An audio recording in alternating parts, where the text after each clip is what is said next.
नमस्कार। आज हम इतिहास के उन पन्नों को पलटेंगे जहां भारत में एक बहुत बड़ा साम्राज्य बिखर रहा था और उसी की राख से कई नई ताकतवर रियासतें जन्म ले रही थीं। तो चलिए इस दिलचस्प दौर को समझते हैं। सोचिए जरा, जब कोई बहुत बड़ी ताकत, कोई महान साम्राज्य ढह जाता है तो क्या होता है? क्या सब कुछ खत्म हो जाता है? सिर्फ केओस और बर्बादी बचती है, या फिर उस मलबे से कुछ नया भी पनपता है? सच तो ये है कि एक साम्राज्य के अंत से ही कई नई और शानदार दुनियाएं पैदा होती हैं, और हमारे भारतीय इतिहास में इसकी एक से बढ़कर एक मिसालें मिलती हैं। तो कहानी शुरू होती है 14वीं और 15वीं सदी से। दिल्ली सल्तनत, जो उस वक्त की सबसे बड़ी ताकत थी, अब कमजोर पड़ रही थी। और जैसे ही सेंटर की पकड़ ढीली हुई, एक पावर वैक्यूम बन गया, जिसे भरने के लिए कई नई शक्तियां मैदान में उतर आईं। इन्हें सिर्फ बिखरे हुए टुकड़े समझना भूल होगी। ये तो उन मोतियों की तरह थे जिनमें से हर एक की अपनी अलग पहचान, अपनी अलग चमक थी, और इन सब ने मिलकर भारत के सियासी और तहजीबी नक्शे को हमेशा के लिए बदल दिया। तो चलिए अपना ये सफ़र शुरू करते हैं पूरब से, जहां दो बड़ी सल्तनतों ने अपना परचम लहराया, बंगाल और जौनपुर। बंगाल सल्तनत, अरे ये कोई छोटी मोटी ताकत नहीं थी, बल्कि उस दौर की एक इकोनॉमिक पावर हाउस थी। इनकी असली ताकत सिर्फ जमीन पर नहीं, समंदर पर थी, जिसने इन्हें ट्रेड का शहंशाह बना दिया था। और यही बात बंगाल को बहुत खास बनाती है, उसकी डबल आइडेंटिटी।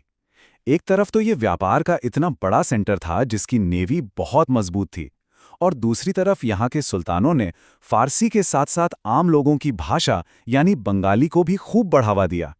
इससे यहाँ एक बिल्कुल अलग कल्चर पनपा। तो एक तरफ बंगाल था जो पैसे और व्यापार का गढ़ था, वहीं पूरब में ही एक और सल्तनत उभर रही थी, जिसका फोकस दौलत पर नहीं बल्कि इल्म और फन यानी नॉलेज और आर्ट पर था। चलिए देखते हैं जौनपुर को।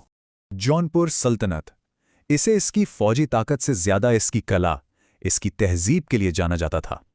ये जगह विद्वानों, कवियों, संगीतकारों और आर्किटेक्ट्स का हब बन गई थी। पता है जौनपुर की सबसे बड़ी देन क्या है? एक बिल्कुल नया आर्किटेक्चरल स्टाइल, जिसे शर्की स्टाइल कहते हैं। और इसका सबसे बेहतरीन नमूना है अटाला मस्जिद। ये सल्तनत कल्चर के मामले में इतनी आगे निकल गई कि इसे एक बहुत बड़ा खिताब मिला था। उस जमाने में ईरान का शिराज शहर पूरी दुनिया में अपनी तालीम और संस्कृति के लिए मशहूर था। तो सोचिए, जौनपुर को भारत का शिराज कहा जाना कितना बड़ा कॉम्प्लीमेंट रहा होगा। ये बताता है कि इस सल्तनत का कल्चरल लेवल क्या था। अच्छा, पूरब की कहानी तो देख ली, अब जरा पश्चिम का रुख करते हैं, जहां दो और जबरदस्त सल्तनतें अपनी अलग पहचान बना रही थीं, मालवा और गुजरात। अगर जौनपुर कला और संगीत का घर था, तो मालवा की पहचान थी उसकी आर्किटेक्चर से। यहाँ के सुल्तानों ने अपनी राजधानी मांडू को ऐसे ऐसे महलों, किलों और मस्जिदों से सजाया कि देखने वाले दंग रह जाते थे। और मांडू की इमारतें सिर्फ पत्थर की नहीं हैं, वो उस दौर के हिंदू और मुस्लिम कल्चर के मेल जोल की कहानी कहती हैं। यही मालवा की सबसे बड़ी और खूबसूरत विरासत है। और अब आते हैं गुजरात पर, जो उस दौर का एक और इकोनॉमिक जायंट था, बिल्कुल बंगाल की तरह। गुजरात की ताकत का राज भी समंदर में छिपा था। इसने इसे दुनिया के व्यापार का सही मायनों में एक गेटवे टू द वर्ल्ड बना दिया था। गुजरात के सुल्तानों ने न सिर्फ अहमदाबाद जैसा शानदार शहर बसाया, बल्कि एक और बहुत ही इंटरेस्टिंग बात थी। उनकी सेना में अफ्रीकी मुल्क के कमांडर, जिन्हें हबशी कहा जाता था, ऊंचे पदों पर थे। सोचिए उस जमाने में ये कितना कॉस्मोपॉलिटन रहा होगा। अब तक हम उत्तर भारत में थे, चलिए अब दक्कन के पठार की तरफ चलते हैं। यहाँ एक बिल्कुल अलग कहानी चल रही थी, और इस कहानी के सेंटर में थी एक ऐसी सल्तनत जिसने इस पूरे रीजन की सियासत को बदल कर रख दिया। बहमनी सल्तनत इसलिए इतनी इंपॉर्टेंट है क्योंकि ये दक्कन में पहला इंडिपेंडेंट मुस्लिम साम्राज्य था। इसने दक्षिण भारत की राजनीति में एक नए चैप्टर की शुरुआत की। इस सल्तनत का ईरानी कल्चर से बहुत गहरा नाता था, जो इनके आर्ट और एडमिनिस्ट्रेशन में साफ दिखता है। लगभग 200 साल तक ये दक्कन की सबसे बड़ी ताकत बने रहे। लेकिन दिलचस्प बात यह है कि इनका अंत किसी बाहरी दुश्मन ने नहीं किया। तो हुआ ये कि बहमनी सल्तनत अंदरूनी लड़ाइयों की वजह से टूट गई। लेकिन कहानी यहां खत्म नहीं हुई, बल्कि इसकी राख से 5 नई सल्तनतें पैदा हुई: बीजापुर, गोलकुंडा, अहमदनगर, बीदर और बरार। यानी इसका अंत भी एक नई शुरुआत लेकर आया। तो अब तक हमने अलग अलग राज्यों की कहानी देखी। अब इन सब धागों को जोड़कर एक बड़ी तस्वीर बनाते हैं और देखते हैं कि इस पूरे दौर ने हमें विरासत में क्या दिया। ये टेबल देखिए, सब कुछ एकदम साफ हो जाता है।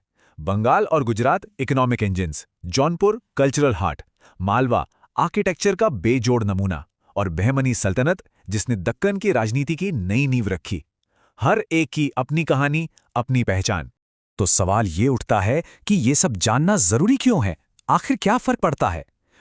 फर्क पड़ता है क्योंकि इन्हीं सल्तनतों ने व्यापार के नए रास्ते खोले, कला और कल्चर को नई ऊंचाइयां दी, और सबसे जरूरी बात, मुगलों के आने से ठीक पहले भारत की पॉलिटिकल जमीन तैयार की। इनकी विरासत आज भी हमारे साथ है। और आखिर में एक सवाल छोड़ जाते हैं जिस पे जरूर सोचिएगा। इतिहास हमें क्या सिखाता है? क्या बड़ी बड़ी सल्तनतों की सेंट्रलाइज्ड पावर ज्यादा समय तक टिकती हैं, या फिर अलग अलग इलाकों की अपनी जमीन से जुड़ी कल्चर और पहचान?